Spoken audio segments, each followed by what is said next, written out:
Hey everybody, welcome back. Thanks for joining on another Pushing Film live stream. Today I'm going to be talking about some film photography zines. I've got a few here to share, not too many, 3 different zines. And stick around if you're into photography zines, especially film photography. And there's been a few people in the live chat already. We're just having a bit of a discussion beforehand about the timing of this zine. It's 7 p.m. here in Australia. I tried to make this a little bit more Australia and Europe friendly, whereas normally they're in the morning here, which makes it more US friendly, but you can never win them all. So yeah, thanks if you're here live, just with some of the comments here. Some people, it's 3:46 p.m. and then I've got 4 p.m. and 2 a.m. So yeah, it's tricky.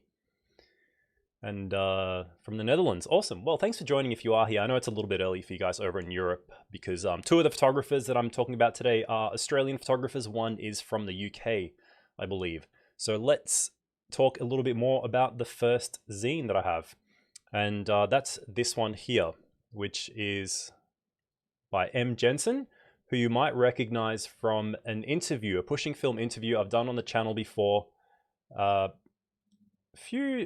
More than a few months ago now. It's pretty old. It's about a year ago. So if you're interested in that and Jensen's work, go onto the channel. There's a link in the description for you to check out this interview. If you want to find out more about her work, it's called Jensen, Retro Inspired Photographer.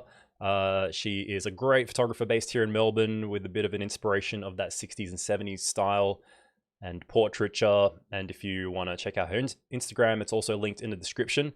And she released this zine pretty recently, within the last month or so. And I picked up a copy as soon as I heard she was making it. Big fan of her work. And if you kind of scroll through on Instagram, you'll get an idea of the kind of photography that you'll be seeing.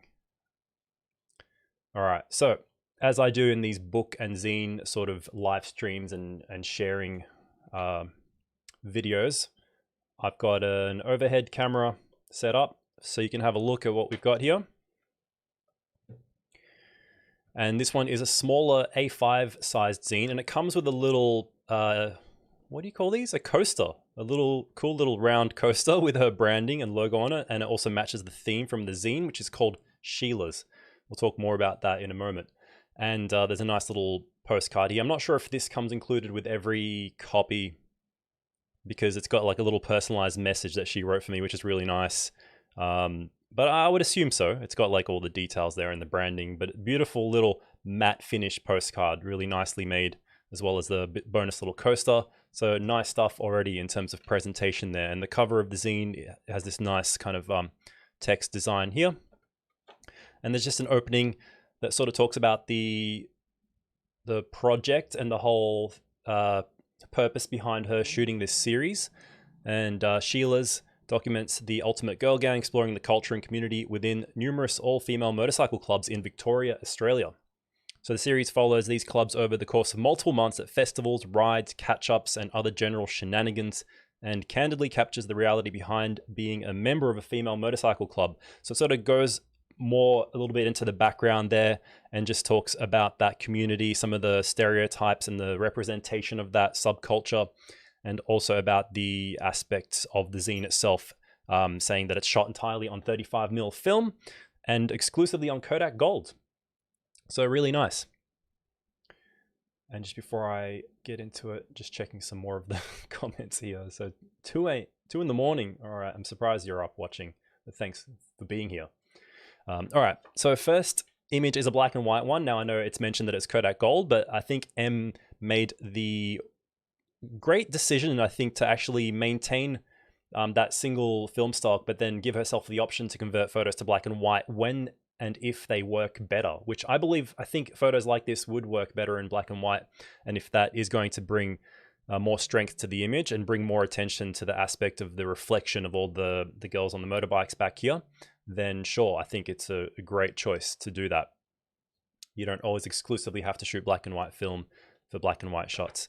But then as we progress, you get an idea of what's in this zine. So it's just kind of that fly on the wall point of view of, as mentioned in the intro, festivals, pubs, clubs, whatever, catch-ups, meetups, rides, cruises, whatever you want to call it, of these all-female motorcycle clubs. So really interesting, something for me that I had never really known much about, never had really seen much of. And if you are even remotely into this kind of thing, I think you'd like the contents of this zine. So I won't really go too much into detail on every photo. I'll just kind of give you a glimpse and an idea. But what I sense from this one is that it seems as though she was really kind of intertwined amongst some of these people in these clubs, really kind of got to know a few of them at least, because it seems like there's that interpersonal connection that you can kind of sense in some of the photos, whether it's like in the form of an interaction from the photographer and the subject, like even if it's a literal interaction here with the subject pointing back at you can see her reflection even in this window. So it's a very personal kind of documentary style.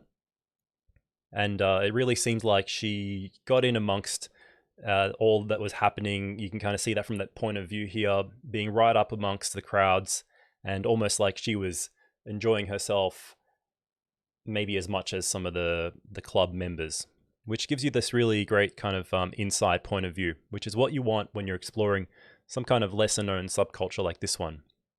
And in terms of the photography and aesthetics, really nice. Kodak gold with this vintage sort of look works great for the subject matter, and great photography. I think M definitely favors the portrait orientation, but there's a nice mixture there, really good layout and distribution, even sort of that difference in sizing some of the images, like that first couple here.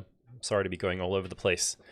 Just to kind of maybe bring more attention to the larger print on that side, if that's the primary kind of anchoring image, and this is maybe to complement that one. So there was a bit of thought into the layout as well, which I really like, and finding complementing images, whether it's in terms of like the color scheme or the time and place and so on. But yeah, without giving it all away, I think that's a great one for you guys to check out if you're interested in this. I think she still has copies available on the website. I'm not too sure, but last thing I saw on her Instagram is that there were still copies for you to check out. And if you want more details on that, again, the details are in the description. There's links in the description of this video. So just go on to either the Instagram or you can link to her website here to check out the shop and all her work and anything else that she might be selling. So there's prints, really nice prints here. And Sheilas is 30 Australian dollars. So it looks like it's still available. Grab a copy if you're interested. And I'm not sure if she ships worldwide, but look into it and you might be able to get yourself a copy. All right, and let's move to the next one.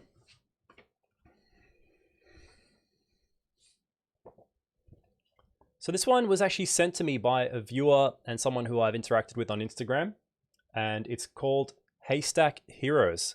And his name on Instagram is actually Getons, and the actual name, I'm presuming, is Tommaso Carrara, and a photographer, London-based. So he reached out to me, told me about this zine and just a bit of the background on it, which is also printed in the inside of the zine. So why don't we just have a look? So Haystack Heroes, subtitle Westray 2021, photographs by Getons. I guess it's his photographer alias. And in the opening page here, we have the background.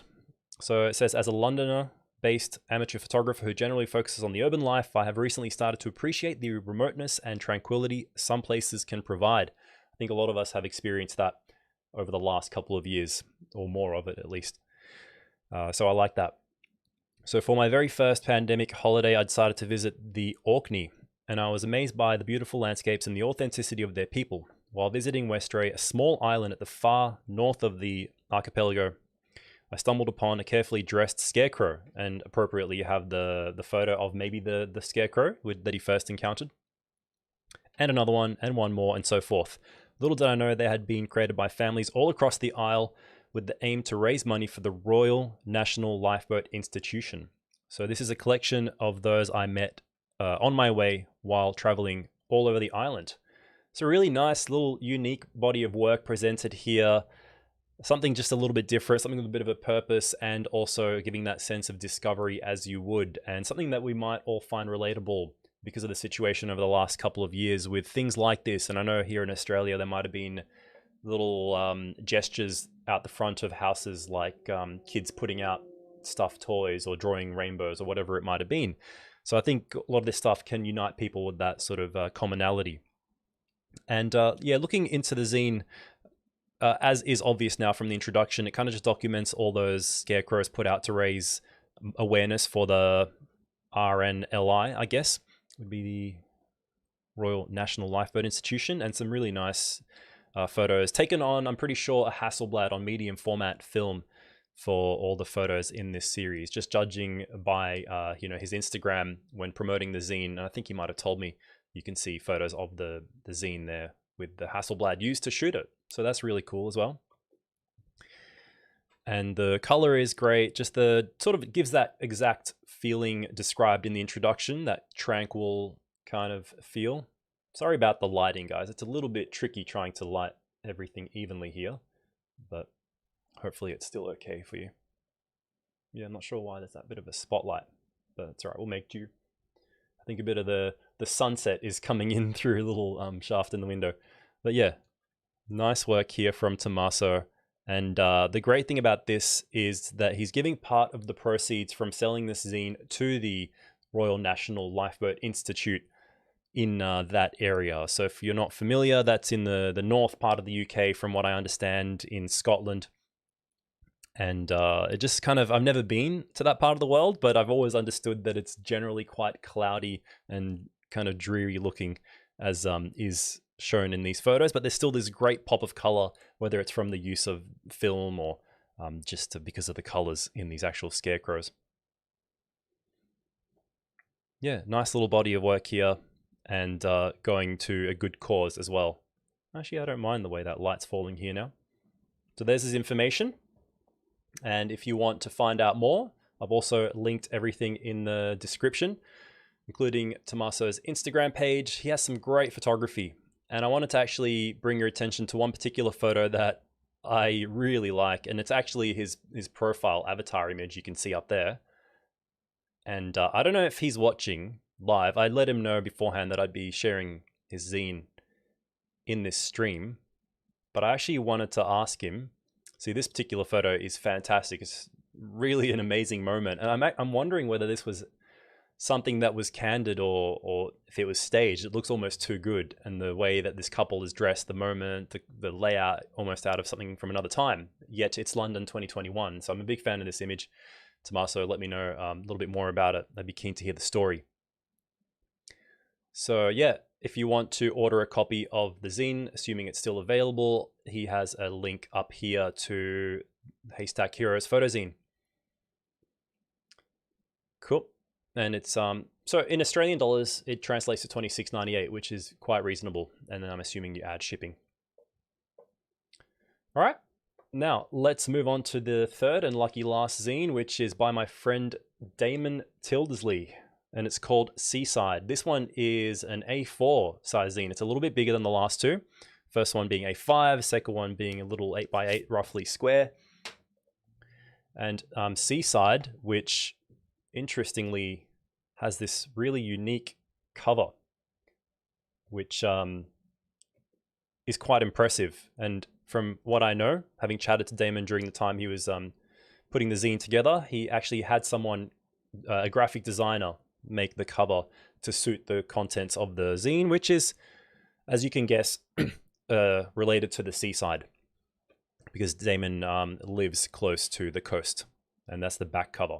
Really interesting graphic design there. So it's almost between a zine and a photo book, but it feels like a magazine. It feels flexible. It feels like one of those Leica LFI magazines, if you've ever played with one of those. And in the opening, it's a nice little message there to his, dad and family. And introduction saying, for my entire life, I've lived by one ocean. The waters of Port Phillip Bay, a cold inlet with over 260 kilometers of coastline, has been the place I call home for 22 years. Now, as I leave my coastal home, I've taken time to reflect on and compile moments I've experienced and documented. Enjoy. So it gives that nice, calm feeling as you would sort of expect living by the seaside, exploring the seaside, some of these marinas and jetties around that area, and the opening photo complements that quite well, and it starts off in black and white as you kind of flip through the zine. And yeah, it's just this sort of more quiet documentary style, just capturing these calm little moments, especially on the pier down there with the people fishing, and some nicely complementing, diptychs or dual images here of the same person. I'm assuming, first captured candid, and then maybe this one came second, maybe it was the other way around. So it kind of leaves it questioning as to how candid this might have been. But either way, it works quite well. And there's little paragraphs kind of to complement some of the images to give a bit more of a background. And as you look at this one, you notice these guys probably in their late teens or 20s, dressed in this kind of 1950s style. And then it explains here that one of these men contacted me after finding my photo online through a mutual friend. After talking briefly, he described to me that the fascinating habit that he and his friends pursued, aspiring for the fashion of the long gone 50s. So it was an intentional thing, and it just gives you that kind of sense of interaction that you get if you are someone who likes to shoot documentary in street, and you enjoy those little happenstance moments where you might find out a little bit more about someone through the tool of the camera that allows you to kind of have those conversations. So the whole zine starts off in black and white. And again, I won't spoil too much in case any of you are wanting to pick up a copy. But then it makes this interesting transition sort of here in the middle from black and white to color. And I really like how Damon's done this, because if you look at these images, sorry, it's a little bit hard to hold this flat. These are from different occasions. So there's portraits of this older gentleman, and he obviously has a keen sense of fashion, but they're not taken on the same day. So it's not a simple conversion of a black and white to color and vice versa, or it would be vice versa, because you can see his sweater is actually different in these two images. But I love how he's paired these, maybe met this same person, presumably a regular to the area, and taken his portrait a second time, which is great. And there's a black and white and a color. And then the same thing here of a similar event, someone diving off the pier, and obviously on a different day here in black and white. So it gives this kind of sense of now bringing in some color, getting you ready for the second half of the zine, which does transition to color. And it does that with quite a bang with this image here in ultra vibrant, what looks like, I mean, it could be 35mm, but it could be, looks more like medium format because it's so ultra detailed, even though it's that 3:2 ratio. And you can't really get a sense of it on this camera because it's not on autofocus, but I'll just show you here. Maybe the face detect will pick it up. Really vibrant, detailed image of this person in the portrait. It's kind of picking up focus there. Sorry, guys. It's a little bit tricky, but I guess you kind of get the idea that, yeah, there's that beautiful color work that just sort of opens up as you get to this page. And that's my favorite image in the zine, actually. I did tell Damon that. And then, yeah, it just continues with color work of the seaside, some of the attached stories, little excerpts there, some more quite vibrant work. And funny enough, I was actually out with Damon shooting on this occasion. And yeah, he's done quite well putting this zine together. And if you have ever met Damon, you'd know he's quite a dedicated photographer, and he's worked hard at putting this together. So if you are interested in grabbing a copy of Seaside, there's a little bit more information at the back here. Bit of a thank you note.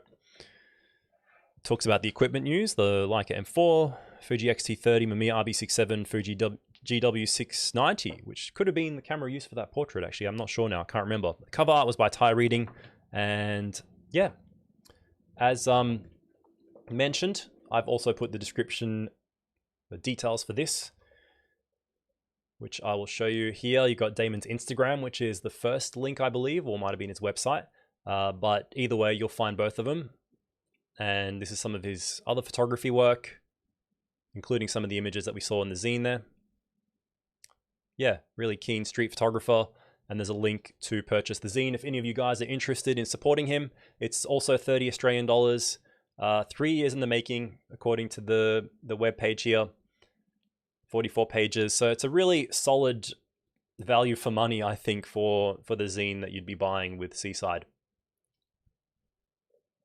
So yeah, I hope that helps expose you guys to some more photographers, some, you know, independent, smaller, lesser known photographers that you might not have been aware of. And I'm always happy to spread the word on those kinds of artists and their work. So let me know what you think, guys. Thanks for joining on this one. I'm just gonna see what I've missed in some of the live chat. Looks like you guys are just talking about side topics for a bit.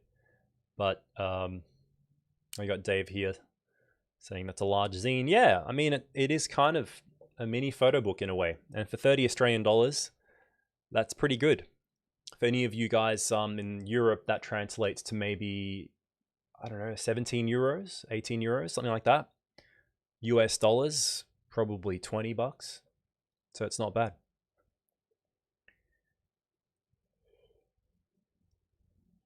And if anyone has any other suggestions for zines, let me know. I'm always looking to pick up and support artists through their work, such as these ones. And I believe in these cases, it might have been at least 2 out of 3, or maybe all of them, their first zines. And I know what that's like, putting out your first zine and the nervousness that comes with it, and that's kind of imposter syndrome, and how hard it is to, you know, create awareness, especially if you don't have, you know, for example, I have the YouTube channel. I'm pretty lucky in that sense, but I really think some of these guys deserve that little bit of extra recognition. Well, thanks for the compliment on that, Dave. I did notice you commented earlier that you are a fan of discovering photographers, so I'm happy to help in that sense. And yeah, if anyone is interested in my zine also, I don't know if I put a link to my one in the description, but I'm sure enough of you probably know about it. In case you don't, I did release mine earlier this year. It's called the Sun-Dried Strip, and mine also contains 35mm color work, all shot on the Canon QL17, which I gave away in a giveaway recently. It's kind of like this abstracted street photography that I did over a few years in the area that I used to live previously. And yeah, as mentioned, send me your links. Let me know what zines I should get next. If anyone here is interested, I have one on the way. I was hoping it would have arrived in time for this stream, but it didn't, unfortunately. And that is by a photographer from Japan. And you might know him on Instagram as Nuts Tokyo. His name is Yusuke Nagata. And I ordered his zine back in October, and it still hasn't arrived, unfortunately. Shipping is really slow at the moment internationally, and I know from firsthand experience sending copies of my zine, there've been a lot of issues. But I picked up a copy of his zine on this website. It's only $10, 10 US dollars. And yeah, I'm really looking forward to receiving it. I believe he shot this on film, and he's a great street photographer. I found out about him through another YouTuber named Alex on Streets, if you guys are familiar. And unfortunately, it didn't arrive in time, but I will save it for maybe some future sharing content. So look out for that one, and also maybe check it out if you're interested. And sorry, guys, I'm sure you would have noticed the screen cut there, but if you can still hear me, I just need to wake my camera back up. There we go.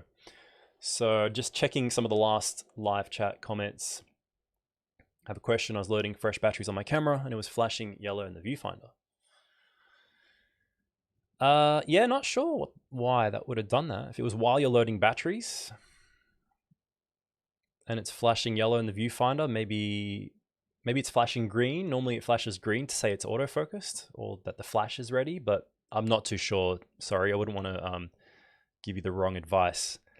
But yeah, I think I'll end the stream there, guys. Thanks if you watched this afterwards. I hope you discovered someone new, you discovered some new photography, maybe a style that you hadn't looked at before, and that if you maybe have some spare cash, you can support one of these photographers and help spread their work. All right, I think that's it for today. Thanks for all the support as usual. I'll be launching another video on the channel in the next few days. I'm working on something scanning related again, so keep your eye out for that. And yeah, thanks for tuning in, and I'll catch you on the next one. All right, guys, bye.